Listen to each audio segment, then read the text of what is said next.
सातारा जिल्ह्यातील आजच्या top 10 news दिनांक 3 जुलै 2026. Powered by be vocal for local. आपली खरेदी आपल्या शहरात, आपल्या साताऱ्यात. नाविन्यपूर्ण उपक्रमांद्वारे जादूटोणा विरोधी कायद्याची प्रचार प्रसिद्धी करा. विभागीय आयुक्त शीतल तेली. जादूटोणा अंतर्गत गुन्ह्यांची संख्या कमी होत आहे ही सकारात्मक बाब आहे. जुन्या चालीरीती रूढी परंपरा बदलणे हे कठीण काम आहे. त्यासाठी सातत्यपूर्ण प्रयत्न आवश्यक आहेत. अंधश्रद्धा निर्मूलन जादूटोणा कायद्याची प्रभावी मोजण्यासाठी नाविन्यपूर्ण उपक्रमांद्वारे राबवून प्रचार प्रसिद्धी करावी अशा सूचना विभागीय आयुक्त शीतल तेली उगले यांनी दिल्या. या कायद्याची विविध स्पर्धांमधून जनजागृती करता येईल. विद्यार्थी हे संदेश वहनाचे काम चांगल्या प्रकारे करू शकतात. त्यामुळे शाळांमध्ये विशेषतः आदिवासी भागातील शाळांमध्ये जनजागृतीपर कार्यक्रम आयोजित करावेत. विविध भागातील गुन्ह्यांची मीमांसा करून सेवाभावी संस्था बिगर शासकीय संस्थांना सामील करून घ्यावे.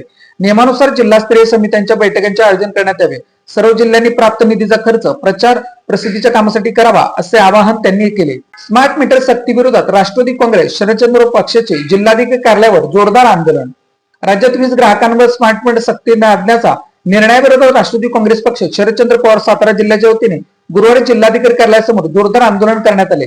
सरकारच्या धोरणाविरोधात घोषणाबाजी करत कार्यकर्त्यांनी स्मार्ट मीटर योजना रद्द करण्याची मागणी केली. त्यानंतर जिल्हाधिकाऱ्यांना सविस्तर निवेदन देण्यात आले. निवेदनात महावितरण कंपनीकडून स्मार्ट मीटर मोफत बनवण्याचा दावा दिशाभूल करण्याचा आरोप करण्यात आला. स्मार्ट मीटरचा खर्च अखेरीस वीज वाढीच्या माध्यमातून ग्राहकांकडून वसूल केला जाणार असल्याचे नमूद करत ही योजना खासगीकरणाच्या दिशेने टाकलेले पाऊल असल्याचा आरोप या निवेदनात करण्यात आला आहे. दिव्यांग संघटना आक्रमक, लोटांगण घालत गेली जिल्हाधिकारी यांच्या भेटीला. विविध प्रलंबित मागण्यांकडे प्रशासनाचे सातत्याने होत असलेल्या दुर्लक्षामुळे संतप्त झालेल्या दिव्यांग बांधवांनी गुरुवारी जिल्हाधिकाऱ्यालयात अभूतपूर्व आंदोलन छेडले. आंदोलनकर्त्यांनी कार्यालयापासून थेट जिल्हाधिकाऱ्यांच्या मीटिंग हॉलपर्यंत लोटांगण घालत मोर्चा काढत प्रशासनाविरोधात तीव्र संताप व्यक्त केला. यावेळी पोलिसांनी अडवण्याचा प्रयत्न केल्याने आंदोलनकर्ते आणि पोलिसांमध्ये शाब्दिक वादही झाला. दिव्यांग संघटनेचे अध्यक्ष अजय पवार यांच्या नेतृत्वाखाली सुरू असलेल्या आंदोलनाचा कालचा तिसरा दिवस होता. मुसळधार पावसाचे आंदोलन सुरू ठेवत दिव्यांगांनी आपल्या मागण्यांसाठी आक्रमक भूमिका घेतली होती. अमोल निकम, प्रशांत बगले, शैलेंद्र बोडरे, लतिका जगताप यांच्यासह अनेक दिव्यांग कार्यकर्ते आंदोलनात सहभागी झाले होते. दिव्यांगांना सरकारी नोकरी संधी, एसटी बसच्या तिकीट रांगेत प्राधान्य तसेच खेड येथील लतिका जगताप यांच्या घरकुल व शासकीय जागेवर लतिकमनाचा प्रश्न तात्काळ सोडवा या प्रमुख मागण्यांसाठी आंदोलन करण्यात आले. मात्र प्रशासनाकडून ठोस प्रतिसाद न मिळाल्याने आंदोलनकर्त्यांनी लोटांगण आंदोलनाचा मार्ग स्वीकारला. जातीनिहाय जनगणनेसाठी ओबीसी समाजाचा कराड येथे एल्गार, मागण्या मान्य न झाल्यास जनगणनेवर बहिष्काराचा इशारा. जातीय जनगणना तातडीने राबवावी आणि जनगणनेच्या प्रश्नावलीत ओबीसीसाठी स्वतंत्र रकाना समाविष्ट कराव्या या मागणीसाठी कराड तालुका ओबीसी संघटनेच्या वतीने दत्त चौक ते तहसील कार्यालयावर आक्रमक मोर्चा काढण्यात आला. घोषणाबाजी करत तहसील प्रशासनाला निवेदन सादर करण्यात आले. जिल्हाध्यक्ष भरत लोकरे यांच्या मार्गदर्शनात झालेल्या या मोर्चात जिल्हा कार्याध्यक्ष रामचंद्र बनवडे, महासचिव प्रमोद क्षीरसागर, जयसिंग कुंभार, भानुदास वास्के, विजय पवार, जगन्नाथ कुमार, सुरेश कुमार, सुनील कुंभार, शैलेश गुरव, हरिदास माळी, प्रशांत काशीत, महादेव माळी यांच्यासह तालुक्यातील मोठ्या संख्येने ओबीसी समाज बांधव आणि महिला सहभागी झाल्या होत्या. मुद्रा तपासणीतून सातारा जिल्ह्यात 467 गावांचा जमीन सुपीकता निर्देशांक तयार. शेतकऱ्यांच्या जमिनीचे आरोग्य जपून उत्पादन शांत वाढण्याच्या उद्देशाने जिल्हा अधीक्षक कृषी अधिकारी सातारा भाग्यश्री फ्राम यांच्या मार्गदर्शनाखाली यांचे जिल्हा मृदू सर्वेक्षण मृदी तज्ञ अधिकारी सातारा कार्यालयामध्ये राष्ट्रीय कृषी सचिव योजना जमीन आरोग्य व सुपीकता निर्देश कार्यक्रम अंतर्गत तपासणी करण्यात आलेल्या साधारण 55 मुद्दांवर तपासणीच्या आधारे एकूण 467 गावांचा गावनिहाय जमीन सुपीकता निर्देशांक तयार करण्यात आला आहे. या निर्देशकांमध्ये सेंद्रिय कर्ब उपलब्धता, स्फुरत, पालाश तसेच सूक्ष्म अन्नद्रव्य उपलब्धता, जमिनीचा सामोशारता यांच्या वैधानिक विश्लेषण करण्यात आले असून गावनिहाय जमिनीच्या सुपीकतेचे वास्तव चित्र समोर आले आहे. या माहितीच्या आधारे शेतकऱ्यांना खत व्यवस्थापन करणे सोयीचे होणार आहे. तसेच जमीन सुपीकता निर्देशामुळे अनावश्यक रासायनिक खतांचा वापर कमी होऊन उत्पादन खर्चात बचत, जमिनीचे आरोग्य सुधारणे, पीक उत्पादन व गुणवत्ता वाढ तसेच पर्यावरणपूरक शेतीला चालना मिळणार आहे. कृषी विभागाच्या विविध योजना, पोषण द्रव्ये व्यवस्थापन शास्त्रसाठी हा जमीन सुपीकता निर्देशांक महत्वाचा ठरणार आहे. वडूजमध्ये बनावट खत कीटकनाशकांचा 30 लाखांचा साठा जप्त. सातारा जिल्ह्यातील वडूज येथे कृषी विभागाच्या भरारी पथकाने आणि पोलिसांनी संयुक्त कारवाई करत बनवट रासायनिक खते, कीटकनाशक तब्बल 30 लाख रुपये किमतीचा साठा जप्त केला. या प्रकरणी दिलीप सीताराम काळे वय 60 व प्रदीप दिलीप काळे वय 34 दोघे राहणार विठ्ठलनगर वडूज यांच्या विरोधात वडूज पोलीस ठाण्यात गुन्हा दाखल करण्यात आला आहे. पडई परिसरात बिबट्याने शेळ्या फस्त करत वन कार्यालयाच्या आवारात कुत्र्याचाही पाडला फडशा.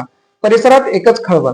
पळई परिसरात बिबट्याने थेट परळी येथील वन विभागाच्या कार्यालयाच्या घरातील शेळ्या फस्त करत वन विभागाच्या कार्यालयात बसलेल्या कुत्र्याचाही फडशा पडल्याने परिसरात एकच खळबळ उडाली. गेल्या 2 दिवसात वन कार्यालयात राहणारे उद्देश नामदेव अडागळे यांच्या 2 शेळ्या बिबट्याने फस्त केल्या होत्या. त्यानंतर मंगळवारी वन विभागाच्या कार्यालयाच्या शेडजवळ बसलेल्या कुत्र्याचाही बिबट्याने फडशा पडला. या घटनेचा पंचनामा परळी वनमंडळाने केला आहे. परळी खोऱ्यात बिबट्याच्या हल्ल्यामुळे पाणी जळांचे मोठ्या प्रमाणात नुकसान होत आहे. प्रत्येक घटनेनंतर पंचनामा आणि भरपाईची प्रक्रिया सुरू होते. मात्र अशा घटना रोखण्यासाठी ठोस उपाययोजना होत नसल्याची नाराजी शेतकऱ्यांमधून व्यक्त होत आहे. वन विभागाकडे प्रतिबंधक यंत्रणा नसल्याने नागरिकांमध्ये असुरक्षेची भावना वाढत आहे. सातारा तालुक्यातील मंडपगड पर्यटन स्थळाचा विद्रूप चेहरा, दारू पार्ट्या, कचऱ्याचा विळखा आणि प्रशासनाची उदासीनता. सातारा जिल्ह्यातील परमाळे परिसरातील ऐतिहासिक आणि निसर्गरम्य मंडपगड या प्रसिद्ध पर्यटन सध्या अत्यंत दयनीय अवस्थेत आले असून या प्राचीन वारसास्थळाचे पावित्र्य धोक्यात आल्याचा आरोप स्थानिक नागरिकांनी पर्यटनप्रेमींनी केला आहे. पर्यटन स्थळाच्या परिसरात कथितपणे सुरू असलेले व्यावसायिक उपक्रमामुळे येथे मोठ्या प्रमाणात कचरा, मद्याच्या बाटल्या आणि अस्वच्छता पसरल्याचे चित्र समोर आले आहे. मंडपगड ही केवळ नैसर्गिक गुहा नसून स्थानिक इतिहास आणि लोकपरंपरेशी जोडलेले महत्त्वाचे स्थळ मानले जाते. बोरगाव पोलिसांकडून 5 तासात मोटरसायकल चोर जेरबंद, 10 दुचाकींसह सराईत आरोपी पोलिसांच्या जाळ्यात.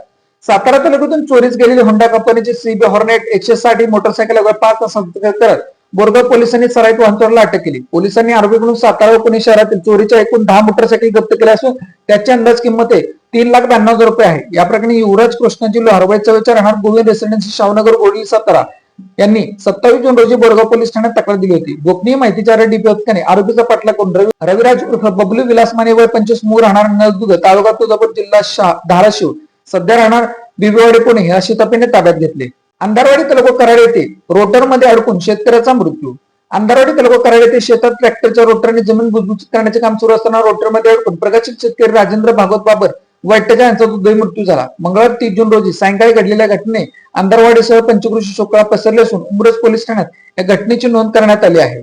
याबाबत मिळालेल्या माहितीनुसार अंधारवाडी येथील वाघजाई मंदिरमागे असणाऱ्या शिवारात राजेंद्र बाबर हे सुमारे शेतात ट्रॅक्टरच्या साहाय्याने रोटर मारण्याचे काम करत होते. काम सुरू असताना ते रोटर उभे असताना अचानक ते फिरत्या रोटरमध्ये अडकले. या भीषण अपघातात त्यांना गंभीर मार लागला. घटनास्थळी उपस्थितांनी तातडीने त्यांना उपचारासाठी उंब्रज येथे प्राथमिक आरोग्य केंद्रात दाखल केले, मात्र वैद्यकीय तपासणी त्यांना मृत घोषित केले. राजेंद्र बाबर हे अंधारवाडी परिसरातील प्रगतशील शेतकरी म्हणून परिचित होते. Made in Satara bag. Satara शहरातील महिलांनी बनवलेल्या उत्तम प्रकारच्या बॅग. संपर्क 9594 415 115. सातारा जिल्ह्यातील अशाच विश्लेषणात्मक बातम्यांसाठी जिल्हा सातारा या न्यूज चॅनलच्या सर्व सोशल मीडिया प्लॅटफॉर्मला फॉलो करा. व्हिडिओ लाईक करा, व्हिडिओ हाईप करा, व्हिडिओवर कमेंट करा आणि व्हिडिओ जास्तीत जास्त लोकांपर्यंत शेअर करा.